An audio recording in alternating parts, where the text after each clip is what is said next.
আজই ডাউনলোড করুন আর এনজয় করুন আপনার পছন্দের শো। কিছু কিছু ঘটনা মেয়েদের গয়নার মতন। এই যেমন রান্না করতে গিয়ে হাত পুড়ে যাওয়া, এটার মানে বোঝায় যে একজন নারী সে কত বড় গৃহিণী। সেদিন আমি নোয়া বাঁধানো খুলেছিলাম বলে ছোট সাহেব পড়ে গেছিলেন, আর আজ হয়তো ছোট সাহেব অসুস্থ, কারণ আমি এই ব্রত পালন করব কি করব না এখনো বুঝতে পারছি না। ছোট সাহেবের জন্য আমাকে এই ব্রত পালন করতেই হবে। দেবীমার এই বাড়ির প্রথা অনুযায়ী সব বিবাহিত নারীরা স্বামীর জন্য উপোস করে, নিজের হাতে বানানো খাবার খাওয়ায়। এই প্রথাকে একজন বউ হিসেবে আমাকেও এগিয়ে নিয়ে যেতে হবে। কিন্তু আমি কিভাবে ছোট সাহেবের জন্য কিছু বানাবো? কেউ সন্দেহ করে ফেললে?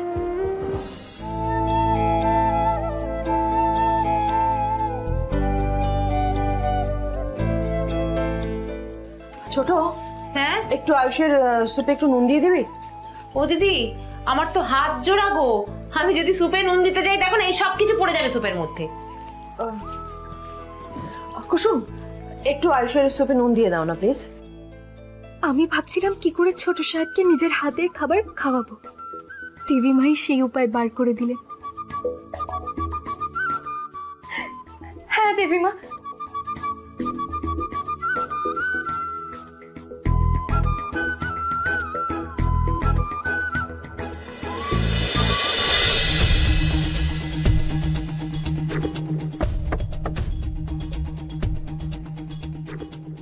ব্যাস, এবার এটা নিয়ে চলে যাও, আয়ুষকে দিয়ে এসো।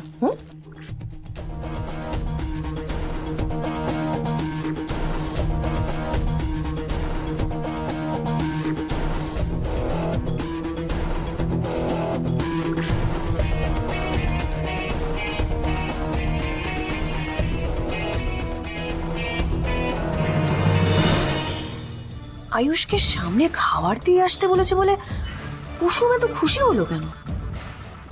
ব্যাপারটা কেমন গোলমাল লাগছে।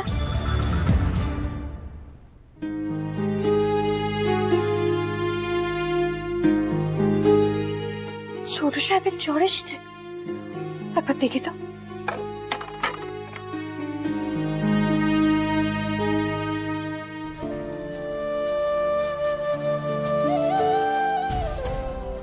ছোট সাহেবের তো ভালোই জ্বর এসেছে।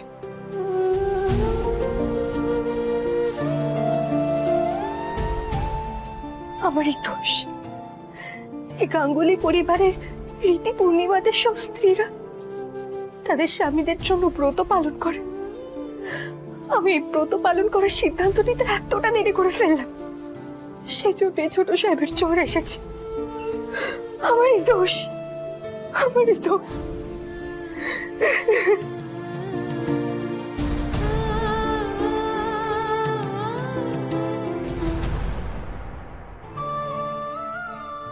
কি তুমি আবার কাঁদছো?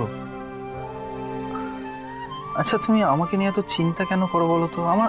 আমার তো সামান্য জ্বর হয়েছে, মরে তো যায়নি। ছোট সাহেব,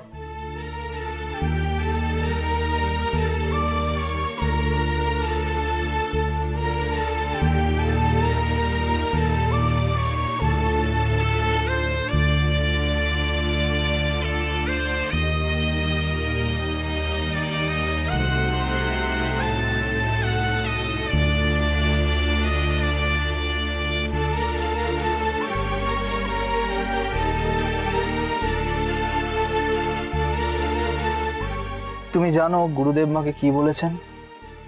কি? গুরুদেব মাকে বলেছেন যে এই বাড়িতেই কেউ আছে যে যে আমাকে রক্ষা করছে। তাহলে কি আমার শীতের সিঁদুরে সেই শক্তি সেটা ছোট সাহেবকে রক্ষা করছে? আমি জানি কে সে। আপনি জানেন সে কে? কাকে মনে হয় আপনার? আমার মা। সন্তানের রক্ষা কবচ তার মা ছাড়া আর কে হতে পারে বলো? ঠিকই বলেছেন। দেবী মাই পরিবারের সবাইকে কত আগলে রাখে। আচ্ছা, এবার এটা খেয়ে নিন। না কুসুম, আমি এটা খাবো না। কেন? মা উপোস করেছে, তারপর বাবার জন্য রান্না করবে, আমি সেখান থেকেই খেয়ে নেবো। এই জুস বা স্যুপ এগুলো খেলে আমার পেট ভরবে না। আজকের দিনে গাঙ্গুলি পরিবারের বউরা নিজে হাতে তাদের স্বামীদের জন্য রান্না করে। তাহলে এটা আমি নিয়ে যাচ্ছি। কুসুম দাঁড়াও, মন খারাপ হয়ে গেল তাই না?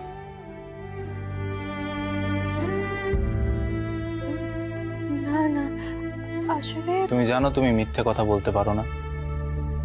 বেশ, তুমি যখন এত যত্নে আমার জন্য খাবারটা নিয়ে এসেছো তখন একটু তো টেস্ট করে দেখতেই পারি।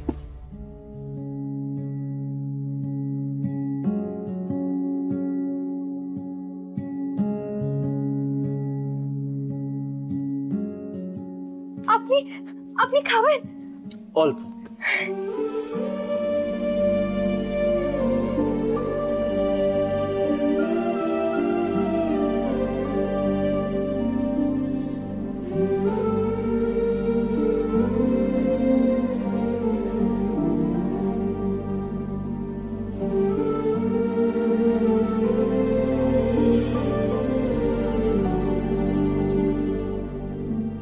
বাহ, স্যুপটা কিন্তু বেশ টেস্টি হয়েছে। পরে একদিন আমি এই পুরো খাবারটা খাবো, কেমন?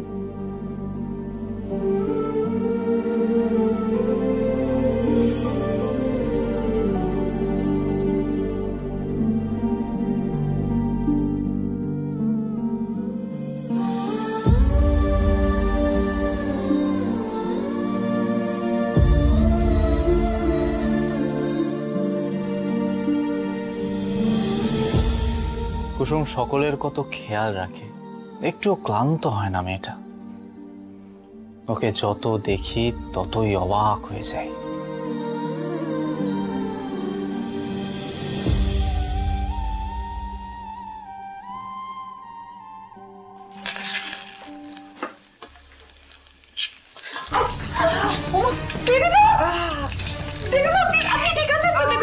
ঠিক আছে কুসুম, কিচ্ছু হয়নি, তোমার দেবীমা অত ঠুনকো নয়। দেবীমা আপনি ছেড়ে দিন না, আমি করে নি। আন্টি আন্টি দেখি দেখি দেখি কি হলো দেখি। তেমন কিছু হয়নি দেবলি না। আমি এক্ষুনি বরফ আনছি। কুসুম, কিছু কিছু ঘটনা মেয়েদের গয়নার মতন। এই যেমন রান্না করতে গিয়ে হাত পুড়ে যাওয়া, এটার মানে বোঝায় যে একজন নারী সে কত বড় গৃহিণী। যাক, পুজোর আয়োজন সব হয়ে গেছে তো? একটু পরেই কিন্তু শুভ সময় শুরু হবে। হ্যাঁ দেবীমা, সব রান্না হয়ে গেলেই পুজো শুরু করতে পারবেন। বাইরে সব আয়োজন করা আছে।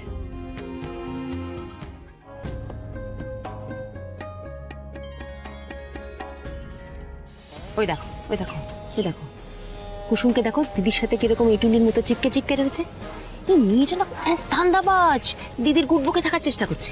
আরে লাভটা কি হবে আন্টি বলো তো? স্যালারি থেকে হার্ডলি 2 টাকা বাড়বে, বাড়ির বউ তো আর হবে না।